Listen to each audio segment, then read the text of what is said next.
ನಮಸ್ಕಾರ ಎಲ್ಲರಿಗೂ ಕುರುಬಾಸ್ ಕಿಚನ್ಗೆ ನಿಮಗೆಲ್ಲ ಸ್ವಾಗತ. ನಾನಿವತ್ತು ಸೀಮೆ ಬದನೆಕಾಯಿ ಬಳಸ್ಕೊಂಡು ಯಾವ ರೀತಿ ಮಜ್ಜಿಗೆ ಹುಳಿ ಮಾಡೋದು ಅನ್ನೋದನ್ನು ತೋರಿಸ್ಕೊಡ್ತೀನಿ. ಯಾಕೋ ನನಗೆ ಒತ್ಕೋತಾ ಇಲ್ಲ. ನೋಡಿ, ಒಂದು ಪಾತ್ರೆ ಇಟ್ಕೊಂಡಿದ್ದೀನಿ. ಪಾತ್ರೆಗೆ ಒಂದು ಅರ್ಧ kg ಸೀಮೆ ಬದನೆಕಾಯಿನ ತೊಳೆದು ಕಟ್ ಮಾಡಿ ಇಟ್ಕೊಂಡಿದ್ದೀನಿ. ಆಮೇಲೆ ಹಾಕ್ತಾಯಿದ್ದೀನಿ. ಆಗ ಬೇಯಿಸ್ಕೊಳ್ಳೋಕ್ಕೆ ನೀರು ಹಾಕ್ತಾಯಿದ್ದೀನಿ. ನೋಡಿ, ಇದನ್ನು ಚೆನ್ನಾಗಿ ಬೇಯಿಸ್ಕೋಬೇಕು. ಅದಕ್ಕೆ ಇದು ಬೇಯ್ತಾ ಇರಲಿ, ನಾವು ಮಸಾಲೆ ರೆಡಿ ಮಾಡ್ಕೊಳ್ಳೋಣ ಬನ್ನಿ. ನೋಡಿ, ಒಂದು ಬಾಣಲೆ ಇಟ್ಕೊಂಡಿದ್ದೀನಿ. ಇದಕ್ಕೆ 1 ಸ್ಪೂನ್ ಎಣ್ಣೆ ಹಾಕೋತಾ ಇದ್ದೀನಿ. ನೋಡಿ, 1 ಸ್ಪೂನ್ ಎಣ್ಣೆ ಹಾಕ್ಕೊಂಡಿದ್ದೀನಿ. ಇದಕ್ಕೆ ಸ್ವಲ್ಪ ಜೀರಿಗೆ ಹಾಕ್ತಾಯಿದ್ದೀನಿ. 1/4 ಸ್ಪೂನಷ್ಟು ಪೆಪ್ಪರ್ ಪೌಡ್ರ್ ಹಾಕ್ತಾಯಿದ್ದೀನಿ. ಉಪ್ಪು ಜೀರಿಗೆನೂ ಹಾಕ್ತಾಯಿದ್ದೀನಿ. ಏನಕ್ಕಪ್ಪ ಅಂದರೆ ಸೀಮೆ ಬದನೆಕಾಯಿ ಎಲ್ಲ ಶೀತ ಅಂತ ಹೇಳ್ತಾರೆ. ಅದಕ್ಕೋಸ್ಕರ ಮಜ್ಜಿಗೆಯಲ್ಲಿ ಮಾಡ್ತಾ ಇರೋದ್ರಿಂದ ಸ್ವಲ್ಪ ಕಪ್ಪು ಜೀರಿಗೆ ಹಾಕ್ತಾಯಿದ್ದೀನಿ. ಸ್ವಲ್ಪ ಸಾಸಿವೆ ಹಾಕ್ತಾಯಿದ್ದೀನಿ. ಇದೆಲ್ಲ ಚೆನ್ನಾಗಿ ಸಿಡಿಬೇಕು. ಹಸಿರು ಮೆಣಸಿನ್ಕಾಯಿ ಹಾಕ್ಕೊಂಡಿದ್ದೀನಿ.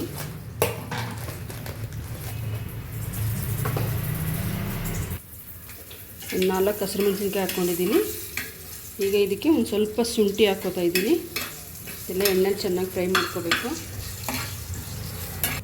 ಕೆಲವರೆಲ್ಲ ಸೀಮೆ ಬದನೆಕಾಯಿ ಶೀತ ಜಾಸ್ತಿ ಯೂಸ್ ಮಾಡಬಾರ್ದು ಅಂತೆಲ್ಲ ಹೇಳ್ತಾರೆ. ಈ ಥರ ಮಾಡ್ಕೊಳ್ಳೋದ್ರಿಂದ ಏನಂದರೆ ಕಪ್ಪು ಜೀರಿಗೆ ಮತ್ತು ಜೀರಿಗೆ ಅದೆಲ್ಲ ಹೀಟಿನ ಪದಾರ್ಥ ಆಗಿರೋದ್ರಿಂದ ಅದೆಲ್ಲ ಹಾಕಿ ಮಾಡಿದ್ರೆ ಯಾವ ಥರ ಶೀತ ಆ ಥರ ಎಲ್ಲ ಏನು ಅಂದ್ಕೊಳ್ಳೋಂಗೆ ಇಲ್ಲ. ನೀವು ತುಂಬ ಚೆನ್ನಾಗಿರುತ್ತೆ. ಒಬ್ಬೊಬ್ಬರು ಒಂದೊಂದು ರೀತಿ ಮಾಡ್ತಾರೆ. ನಾನು ಯಾವ ರೀತಿ ಮಾಡ್ತೀನಿ ಅನ್ನೋದನ್ನು ನಿಮಗೆ ತೋರಿಸ್ತಾ ಇದ್ದೀನಿ.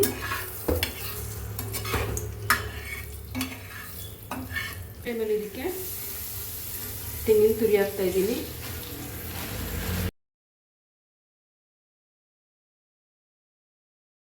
ಸ್ವಲ್ಪ ಕಡಲೆಬೇಳೆ ಮತ್ತು ಸ್ವಲ್ಪ ಬೇಳೆ, ತೊಗರಿಬೇಳೆ ಎರಡನ್ನೂ ಒಂದು ಅರ್ಧ ಗಂಟೆ ನೆನೆಸಿಟ್ಕೊಂಡಿದ್ದೆ. ಅದನ್ನು ಇದಕ್ಕೆ ಹಾಕ್ತಾಯಿದ್ದೀನಿ. ಉಟ್ಕೊಂಡಿದ್ದೀನಲ್ಲ ಮಸಾಲೆ, ಅದರೊಳಗಡೆ ಹಾಕ್ತಾಯಿದ್ದೀನಿ.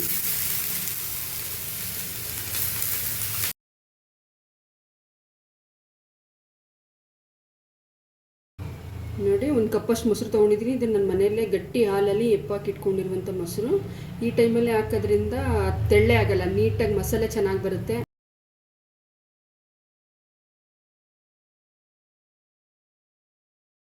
ನೋಡಿ, ತಣ್ಣಗಾಗೈತೆ. ಇವಾಗ ಮಿಕ್ಸಿ ಜಾರ್ಗೆ ಹಾಕೋತಾ ಇದ್ದೀನಿ.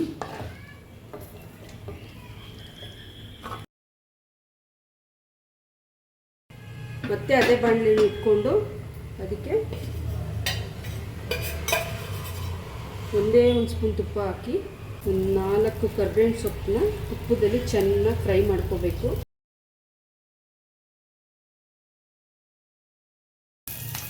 ನೋಡಿ, ಹುರಿದಿರೋ ಕರ್ಬೇವಿನ ಸೊಪ್ಪನ್ನು ನಾನು ಹಾಕ್ಕೊಂಡಿದ್ದೀನಿ. ನೋಡಿ, ತುಪ್ಪದಲ್ಲಿ ಎಷ್ಟು ಚೆನ್ನಾಗಿ ಹುರಿದಿದ್ದೀನಿ. ಚೂರಾಗೋ ಥರ ಹುರ್ಕೊಂಡಿದ್ದೀನಿ. ಅದನ್ನು ಹಾಕೋತೀನಿ.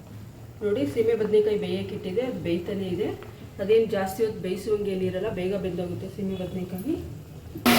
ರುಬ್ಕೋತಾ ಇದ್ದೀನಿ. ನೋಡಿ, ಈ ಥರ ಫುಲ್ಲು ಪೇಸ್ಟ್ ಮಾಡ್ಕೋಬೇಕು. ಮಸಾಲೆ ನೀಟಾಗಿ ಗ್ರೈಂಡ್ ಆಗಿರಬೇಕು. ನೋಡಿ, ಎಷ್ಟು ಚೆನ್ನಾಗಿ ಪೇಸ್ಟ್ ಆಗಿದೆ. ಇದಿರಬೇಕು. ಫುಲ್ ನೈಸಾಗಿ ರುಬ್ಕೊಳ್ಳಿ. ಇವಾಗ ಇದನ್ನು ಸೀಮೆ ಬದನೆಕಾಯಿ ಬೇಯ್ತಾ ಇತ್ತಲ್ವ, ಅದಕ್ಕೆ ಮಿಕ್ಸ್ ಮಾಡೋಣ.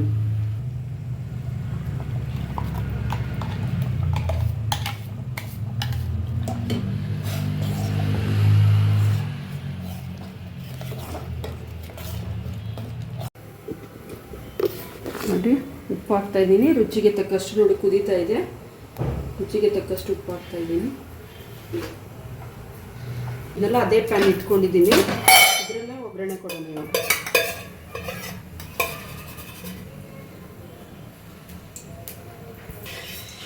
1 ಸ್ಪೂನ್ ತುಪ್ಪ ಹಾಕಿದ್ದೀನಿ.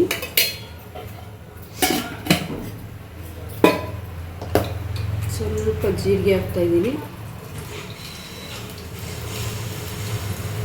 ಸ್ವಲ್ಪ ಸಾಸಿವೆ ಹಾಕ್ತಾಯಿದ್ದೀನಿ. ಸ್ವಲ್ಪ ಕಪ್ಪು ಜೀರಿಗೆ ಹಾಕ್ತಾಯಿದ್ದೀನಿ. ಇದನ್ನು ಹಾಕೋದ್ರಿಂದ ಊಟ ಮಾಡ್ಬೇಕಾದ್ರೆ ಮಧ್ಯೆ ಬಾಯಿಗೆ ಸಿಗುತ್ತೆ. ಅದೊಂಥರ ಟೇಸ್ಟ್ ಚೆನ್ನಾಗಿರುತ್ತೆ. ಅದಕ್ಕೆ ನಾನು ಜಾಸ್ತಿನೇ ಹಾಕ್ತೀನಿ. ಸ್ವಲ್ಪ ಸಾಸಿವೆ ಮತ್ತು ಜೀರಿಗೆ, ಈ ಕಪ್ಪು ಜೀರಿಗೆ ಇಂಥದ್ದನ್ನೆಲ್ಲ ಸ್ವಲ್ಪ ಜಾಸ್ತಿನೇ ಹಾಕ್ತೀನಿ ನಾನು. ನೋಡಿ, ಸ್ವಲ್ಪ ಹಿಂಗೆ ಹಾಕ್ತಾಯಿದ್ದೀನಿ. ನೋಡಿ ಸಣ್ಣ ಕಟ್ ಮಾಡಿರೋ ಕರ್ಬೇವಿನ ಸೊಪ್ಪು ಹಾಕ್ತಾಯಿದ್ದೀನಿ.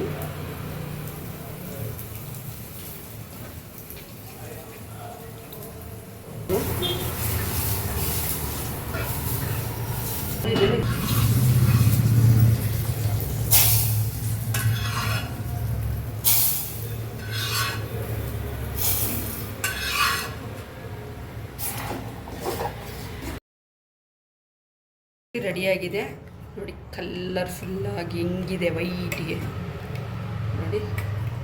ಮಜ್ಜಿಗೆ ಹುಳಿ ರೆಡಿಯಾಗಿದೆ. ಬಿಸಿ ಬಿಸಿ ಅನ್ನಕ್ಕೆ ಸೂಪರ್ ಕಾಂಬಿನೇಷನ್ ಮಜ್ಜಿಗೆ ಹುಳಿ.